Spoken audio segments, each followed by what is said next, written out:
Hello friends, welcome to new information new guidance channel. तो दोस्तों, जैसे कि आप सभी जानते हैं कि हम जब भी कोई बुक पढ़ते हैं तो हम कोशिश करते हैं कि ये जानने की कि हमने इससे क्या समझा और इससे हमारी क्या लर्निंग हुई। और बिल्कुल ऐसे ही हमने पिछले कुछ दिनों क्लास 12 साइकोलॉजी के chapter 1 variations in psychological attributes को कवर किया।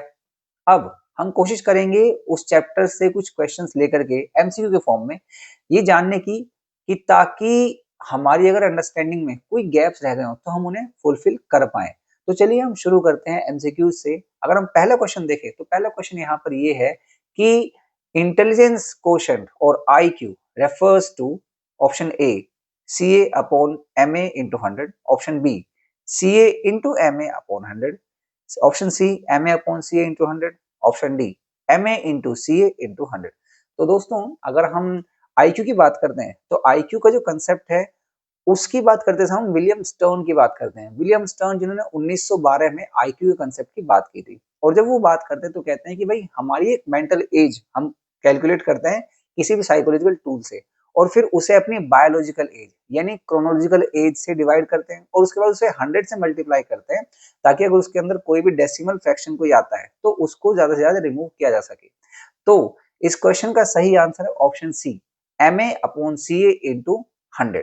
अब हम आगे चलते हैं क्वेश्चन नंबर 2 पे। क्वेश्चन नंबर 2 ये बात करता है स्टर्नबर्ग्स एक्सपीरियंशियल इंटेलिजेंस इंक्लूड्स। जब हम स्टर्नबर्ग के एक्सपीरियंशियल इंटेलिजेंस की बात करते हैं तो एक्सपीरियंशियल इंटेलिजेंस का मतलब क्या है?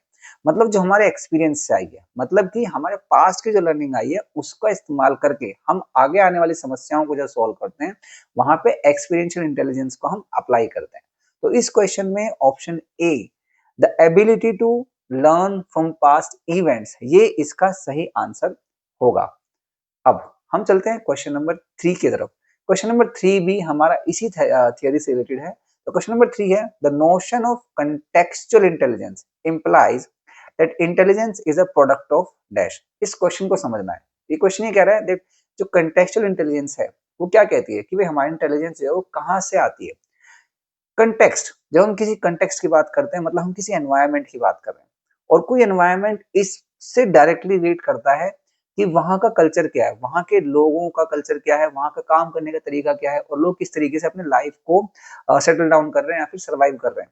तो जब ये सारी चीजें हम देखते हैं कंटेक्स्ट में, एक एनवायरनमेंट देखते हैं, तो वहाँ का कल्चर इन चीजों को डिटरमाइन करता है। तो इसीलिए इस क्वेश्चन का जो सही आंसर होगा वो होगा option A that is culture. अब हम आते हैं नेक्स्ट क्वेश्चन पे।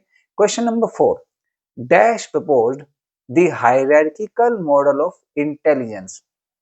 Option A Alfred Binet, B Charles Spearman, C Louis Thurstone, D Arthur Jensen. तो दोस्तों, जब भी हम हायरार्किकल मॉडल की बात करेंगे इंटेलिजेंस में तो यहाँ पे दो लेवल हमारे दिमाग में आते हैं, लेवल 1 एंड लेवल 2।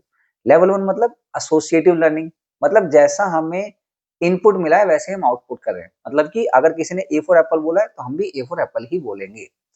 लेकिन जब लेवल 2 आता है तो उसके अंदर हम अपने कॉग्निटिव कैपेसिटी का दिमाग का इस्तेमाल करते हैं और कहते हैं कि भाई अगर ए फॉर एप्पल हो सकता है तो ए फॉर एयरप्लेन भी होगा, या एयरपोर्ट भी हो सकता है, और भी ए से बनने वाली चीजें होती हैं।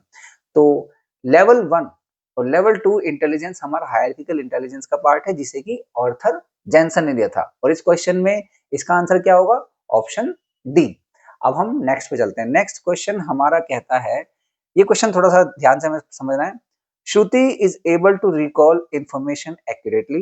एक बच्ची है श्रुति, वो इंफॉर्मेशन को बड़े एक्यूरेटली रिकॉल कर पाती है। And derives general rules from the presented facts, मतलब जो फैक्ट्स हमें दिए होंगे उसमें से एक जनरल रूल वो निकाल पाती है। नाउ अकॉर्डिंग टू थर्स्टन, अब थर्स्टन की जो प्राइमरी मेंटल एबिलिटी वाली थियोरी थी, हमें वहां से इसका आंसर निकालना है।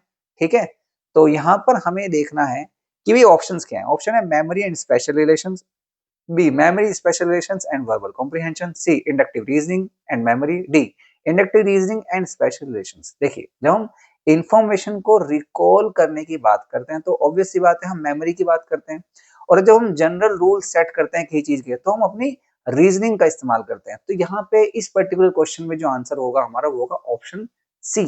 Option C that is inductive reasoning and memory. तो ये कौन सी थ्योरी थी? प्राइमरी मेंटल एबिलिटीज थियरी, जिसकी बात किसने की है? लुई थर्स्टन ने की है। राइट। अब हम आगे बढ़ते हैं। ये है हमारा क्वेश्चन नंबर 6। क्वेश्चन नंबर 6 है Dash is an individual's preference for engaging in one or more specific activities relative to others. Option interest, intelligence, aptitude, personality. तो हमने जब इस चैप्टर की बात की थी, यहाँ पे हम जब साइकोलॉजिकल एट्रीब्यूट्स की बात करें तो हमने क्या कहा था कि जब भी प्रेफरेंसेस की बात आएगी कि मतलब मुझे क्या पसंद है, मुझे क्या खाना पसंद है, मुझे कहाँ रहना पसंद है, किस टाइप की एक्टिविटीज में रहना पसंद, that depends on my interest. तो इस क्वेश्चन का सीधा सीधा आंसर है इंटरेस्ट, क्योंकि यहाँ पे प्रेफरेंसेस की बात हो रही है। अब हम सीधा आगे चलते हैं नेक्स्ट क्वेश्चन पे। नेक्स्ट क्वेश्चन जो कि हमारा बात करता है question number 7, dash is an enduring belief about an ideal mode of behaviour. तो जब हमने इस चैप्टर में बाकी साइकोलॉजिकल एट्रीब्यूट्स की बात की तो हमने क्या कहा कि जहां भी बिलीव्स की बात आएगी या फिर एक ऐसे बिलीफ की बात आएगी जो मेरे आइडियल मोड ऑफ बिहेवियर को दर्शाता है कि मतलब हमें जो है बेजुबान जानवरों को नहीं मारना चाहिए, हमें पूजा करनी चाहिए या फिर हमें बड़ों का सम्मान करना चाहिए, ये क्या है? ये हमारे एथिक्स है। एथिक्स हमारे निकल करके आते हैं वैल्यूज से। ठीक है, तो ये इस सवाल का आंसर होगा वैल्यू, क्योंकि ये ऐसे बिलीव्स हैं हमारे जो हमारे आइडियल मोड ऑफ बिहेवियर को डिटरमाइन करते हैं, दर्शाते हैं। राइट, अब हम चलते हैं नेक्स्ट क्वेश्चन पे। Next question that is question number 8। ये थोड़ा सा लंबा क्वेश्चन है, इसको थोड़ा ध्यान से समझना है। Now, Arun is high on ability to think analytically and critically. Arun एक बच्चा है जो कि एनालिटिकली और क्रिटिकली सोचता है। Therefore he performs well in academics. He is most likely to possess the following. Number 1, contextual intelligence, analysis of information to solve problems. Second, componential intelligence, which has 3 components and each serving a different function. Componential intelligence आपने पढ़ा है तो इसके 3 functions होते हैं, right? वो आपको ध्यान करने हैं। कौन कौन से थे अभी उनकी बात करेंगे। Second, experiential intelligence. Fourth one is meta और higher order component. Fifth one is performance component. तो यदि हम इस क्वेश्चन की पर्टिकुलरली बात करें तो इसका आंसर होगा डी। डी क्यों होगा कि पहली बात तो कॉम्पोनेंशियल इंटेलिजेंस, जिसके अलग अलग कंपोनेंट्स होते हैं, 3 कंपोनेंट्स इसमें होते हैं।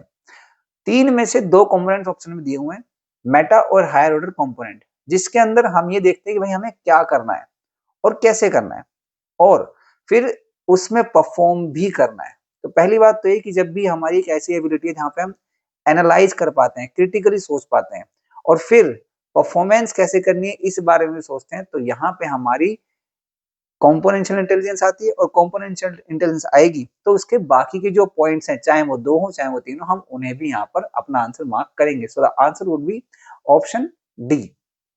Then we'll come to the question number 9। Question number 9 हमें ये कहता है which of these is not a type of assessment method? Case study, observation, self report, on the job training. तो अगर हम इन सारे ऑप्शंस की बात करें तो केस स्टडी में क्या होता है? केस स्टडी में हम किसी को इन डेप्थ स्टडी करते हैं। ऑब्जर्वेशन में क्या होता है? हम किसी को दूर रह करके या उसके साथ में रह करके भी हम उसे ऑब्जर्व कर सकते हैं, अलग अलग कंडीशन में, अलग अलग सिचुएशन में, तो वहां भी हम उसे ऑब्जर्व कर रहे हैं। सेल्फ रिपोर्ट में क्या होता है? एक पर्सन खुद के बारे में इंफॉर्मेशन देता है ताकि हम उसे मेजर कर सकें, असेस कर सकें। लेकिन ऑन द जॉब ट्रेनिंग में असेसमेंट होता है ऑब्वियसली, लेकिन हम वहां पे साथ के साथ लर्न भी कर रहे होते हैं। तो इसलिए इसका सही आंसर होगा ऑन द जॉब ट्रेनिंग, क्योंकि वो एक साइकोलॉजिकल एट्रीब्यूट को टेस्ट करने का मेथड नहीं है हमारा। ठीक है, लेकिन अगर हम केस स्टडी की बात करें, ऑब्जर्वेशन की बात करें और हम अगर सेल्फ रिपोर्ट की बात करें, तो तीनों ही हमारे मेथड हैं साइकोलॉजिकल एट्रीब्यूट्स को असेस करने के। ठीक, अब हम आते हैं लास्ट क्वेश्चन पे, that is question number 10। Question number 10 है if a person has the skill of understanding the motives. अगर किसी पर्सन के पास मोटिव्स को समझने की अंडरस्टैंडिंग हो, स्किल हो, फीलिंग्स की अंडरस्टैंडिंग की स्किल हो, किसी के बिहेवियर को समझने की स्किल हो या अपना बिहेवियर दूसरों के साथ इंटरेक्ट करने की स्किल हो, तो हम उसे क्या कहेंगे? Intrapersonal intelligence, interpersonal intelligence, linguistic intelligence और सोशल इंटेलिजेंस। दोस्तों, जब भी हम अलग अलग टाइप के इंटेलिजेंस की बात करेंगे तो यहाँ पे किसका नाम आएगा? मल्टीपल इंटेलिजेंस की बात किसने की है? हार्वर्ड गार्डनर ने। और हार्वर्ड गार्डनर ने एक ऐसी इंटेलिजेंस के बारे में बात की थी कि जहाँ पे कि हम दूसरों से बड़ी इजीली इंटरेक्ट कर पाते हैं, मिल पाते हैं, वो होती है इंटरपर्सनल इंटेलिजेंस। राइट, तो दोस्तों यहाँ पर ये वीडियो खत्म होता है। हमने कोशिश की कि 10 क्वेश्चन लेकर के आपको एक छोटा सा अंडरस्टैंडिंग दे इस चैप्टर का कि भाई हमने इस चैप्टर में क्या क्या पढ़ा था। अगर आपको किसी एरिया के बारे में इस चैप्टर से रिलेटेड कोई डिस्कशन चाहिए या फिर आपको लगता है कि कोई हमारा एरिया ऐसा होना चाहिए कि जहाँ पे हमें थोड़ा-सा और डिस्कशन की ज़रूरत है, तो आप हमें कमेंट में बता सकते हैं। फिलहाल के लिए thank you so much. Good bye.